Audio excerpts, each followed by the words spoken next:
My wife laughed. You're a failure in everything, even in bed. Now her friends whisper about her mistakes. That sentence hangs in the air, a perfect, crystalline moment of cruelty. It was delivered at our anniversary dinner, in a private room at a restaurant so exclusive you couldn't find its name online. Our closest friends were there, 8 of them, all witnesses to my public execution. Her name is Isabella, and for 10 years, she was the sun my world orbited. But let me take you back, just 6 months before that night, to understand how the sun became a black hole. We had a life that people envied. I built my architectural firm from a single desk in a shared workspace into a respected name in Madrid. We lived in a sprawling penthouse in Salamanca with views that stretched to the mountains. I gave her everything she ever hinted at: the custom-built wardrobe, the slate-gray Maserati, the annual trips to Monaco and Street Barts. I thought her happiness was a reflection of our shared success, a testament to the life we had built together. I see now it was just the happiness of a dragon sleeping on its hoard of gold. I was not her husband. I was her financier. The first crack in the facade was small, almost invisible. It was a Tuesday. I came home early, excited to show her the final blueprints for the cultural center project I had just won, the biggest contract of my career. I found her on the terrace with 2 of her friends, Sophia and Elena. They were drinking champagne, their laughter sharp and brittle in the afternoon sun. I held up the roll of plans, a stupid grin on my face. Izzy, I got it. The city council approved everything. She didn't look at the plans. She looked at my suit, a perfectly tailored Brioni I'd worn for the presentation. Marco, darling, she said, her voice dripping with condescension for her audience, must you always look so industrious? You smell of paper, her friends tittered. It was a joke, I told myself. A poorly timed, slightly mean joke. But it was a dismissal. My triumph, the culmination of a year's work, was reduced to the smell of paper. I forced a smile, retreated to my study, and the weight of that dismissal settled in my chest, a cold, heavy stone. The signs accumulated like dust in an unused room. Her phone was always angled away from me. Late-night texts were explained away as messages from her sister in Barcelona.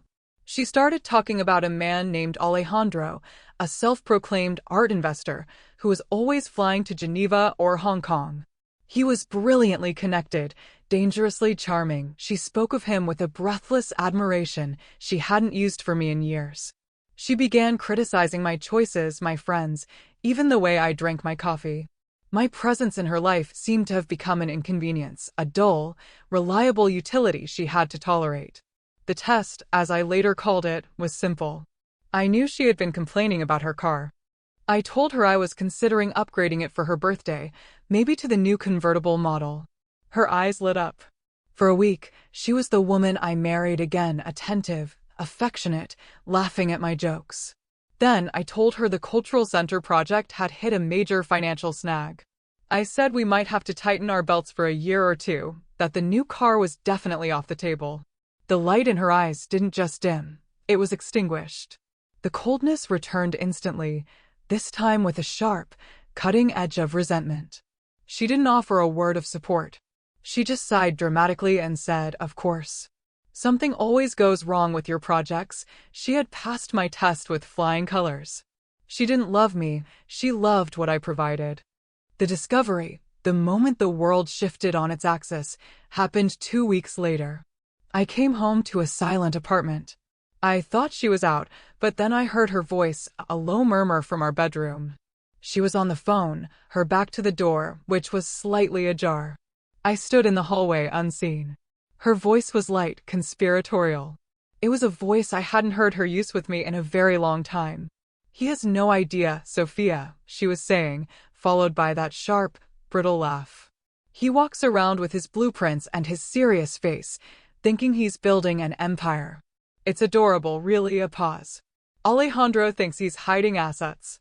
He says no architect with a firm that size lives like this without having offshore accounts. I've been looking, but Marco is clever. He keeps everything locked down." My blood ran cold. She wasn't just cheating on me emotionally. She was prospecting. She and her new man were analyzing my finances, trying to figure out how much they could take. Don't worry, Isabella continued, her voice dropping to a purr. I can handle him. He's predictable. Loyal. A bit of a golden retriever, really. He'd forgive anything. But I need to find where the real money is before I make a move. This penthouse is nice, but Alejandro and we have bigger plans. I didn't move. I didn't breathe. I felt a strange calm descend, a clarity so pure it was terrifying.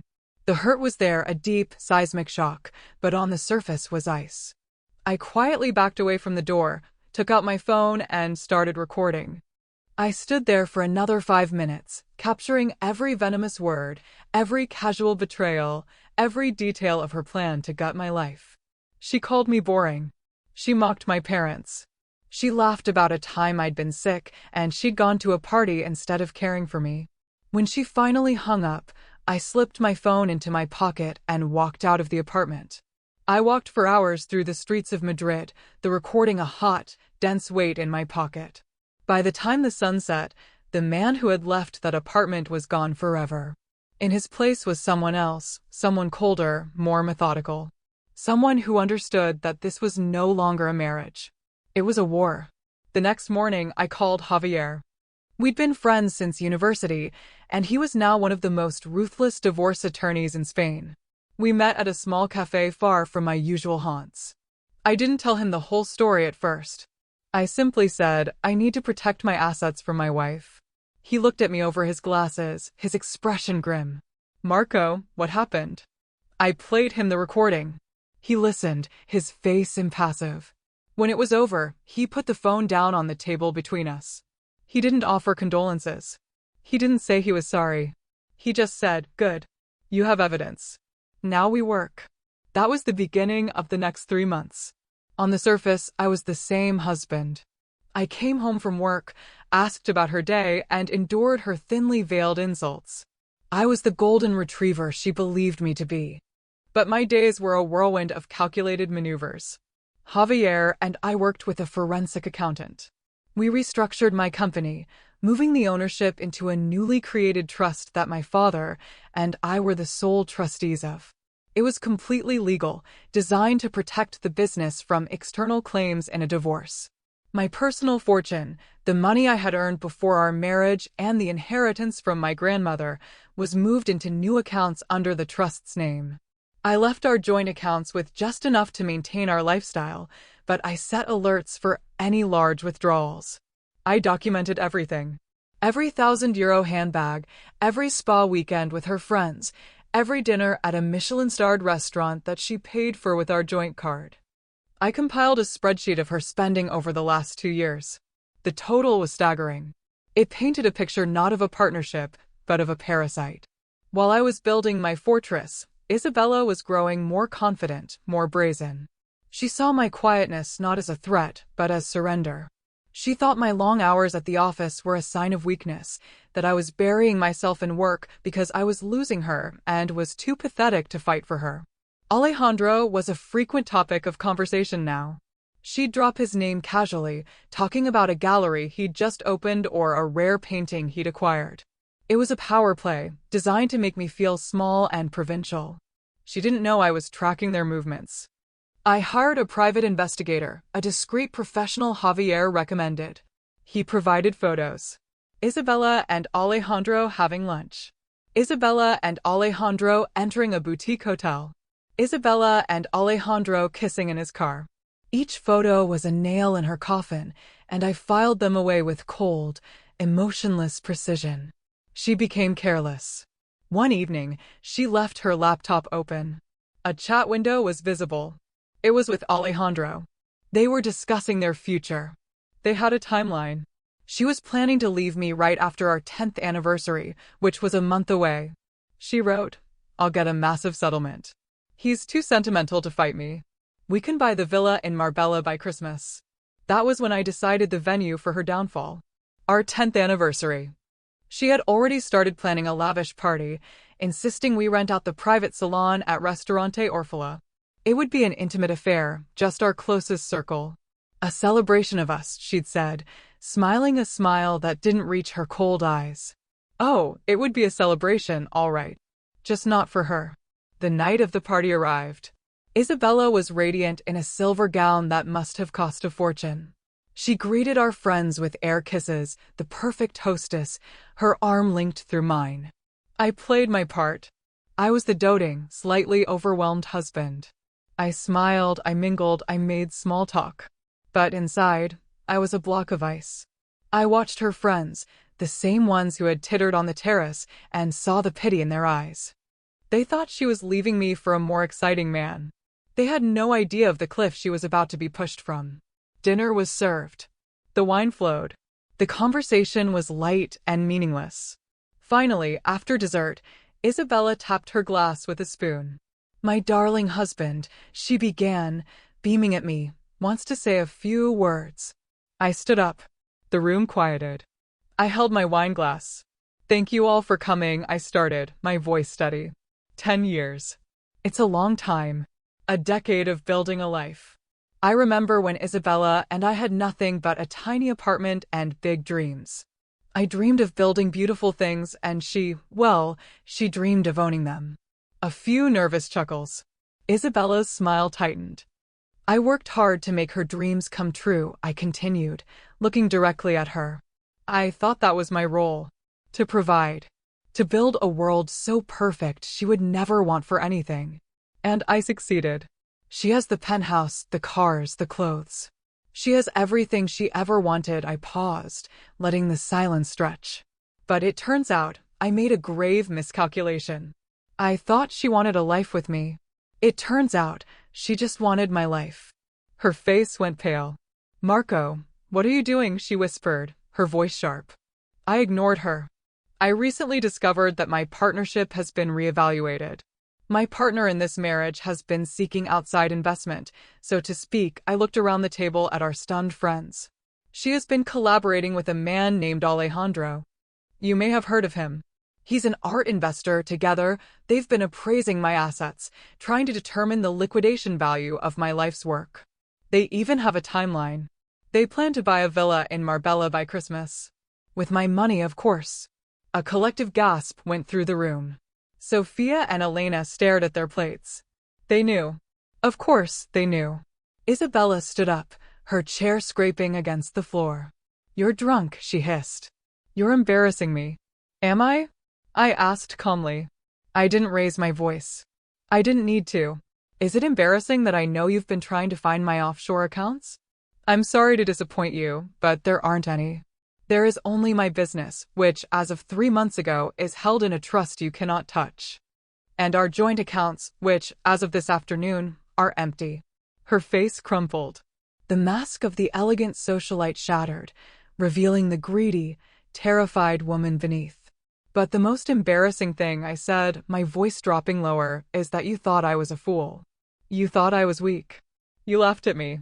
You told your friends I was a golden retriever. Predictable. Loyal." I leaned in slightly. "You are right about one thing. I am loyal. I was loyal to our vows, to our history, to the woman I thought you were. You were loyal to nothing but your own ambition." And then she said it. The line that sealed her fate. She was backed into a corner, her public image destroyed, and she lashed out with the only weapon she had left: cruelty. She laughed, a high, unhinged sound. "You want to know the truth, Marco? You're pathetic. You buried yourself in work because you're a failure in everything else. A failure as a husband, a failure as a man. You're a failure in everything, even in bed." The silence in the room was absolute. It was so quiet I could hear the clinking of ice in a water glass from the next room. My heart didn't break. It didn't even ache. It simply hardened into stone. I looked at her, truly looked at her, and felt nothing but a profound sense of pity. "Thank you, Isabella," I said, my voice even. "You've just made this much easier." I placed my napkin on the table, turned to our horrified friends, and said, "My apologies for the scene. The marriage is over. Please, enjoy the rest of your evening. I've taken care of the bill." I walked out of the restaurant without looking back. I didn't run. I didn't storm out. I simply left. That night, I stayed in a hotel. The next morning, I had the locks on the penthouse changed. Her unraveling was swift and systematic. The first sign for her was when her credit cards were declined the next day. She called me screaming. I didn't answer. She sent a barrage of texts, alternating between threats, apologies, and declarations of love. I read them and deleted them. Her lawyer contacted Javier, demanding half of everything. Javier sent back a polite, formal letter outlining the new corporate structure of my firm and the minimal assets held in our joint names. He included the detailed spreadsheet of her spending and a single, grainy photo of her kissing Alejandro outside the hotel. Her lawyer called back with a much more reasonable tone. Alejandro vanished. The moment he realized Isabella was no longer attached to a fortune, the dangerously charming art investor stopped returning her calls. His bigger plans, it seemed, did not include a woman with no assets of her own. He was a predator, and she was no longer viable prey. She was forced to move out of the penthouse. The court gave her 30 days. I had movers pack her belongings, the designer clothes, the shoes, the handbags, and put them in storage, which I paid for 3 months. After that, it was her problem. She moved into a small, rented apartment in a less fashionable part of the city, paid for by a loan from her parents. Her friends, the ones who had enabled her behavior, slowly distanced themselves. Without the lavish lunches and the exciting gossip, Isabella was no longer the queen bee. She was a cautionary tale. They were the ones who started whispering. I heard it from Javier, who heard it from his wife. They whispered about how Isabella had overplayed her hand. They whispered about her desperation, about how she'd had to take a job working at an art gallery, a real job, with a salary and a boss.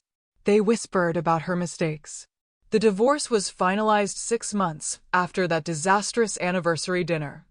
She received a settlement that was fair by legal standards, but insulting by her own. It was enough to live on for a year or two if she was careful, but the life she had known was gone forever. It's been a year now. I kept the penthouse, but it feels different. It's quieter, calmer. My work is thriving. The cultural center is halfway to completion, a beautiful structure of glass and steel rising into the Madrid sky. I'm building things again, not just for clients, but for myself. I saw her once, a few weeks ago. I was driving through the city, and I saw her waiting for a bus. She looked smaller, tired. The silver gown was replaced by a plain coat. The radiant confidence was gone, replaced by a weary anxiety. Our eyes met for a fraction of a second across the traffic. There was no anger in her gaze, no hatred. Just a hollow sort of recognition. I didn't slow down. I just kept driving, the afternoon sun warm on my face. I felt no triumph, no desire for revenge. Just a quiet, profound sense of peace. She had called me a failure, but in the end, she was the one who had failed. She had failed to see the value in loyalty, in partnership, in love. She had traded a fortune for a fantasy and was left with nothing. And I was free.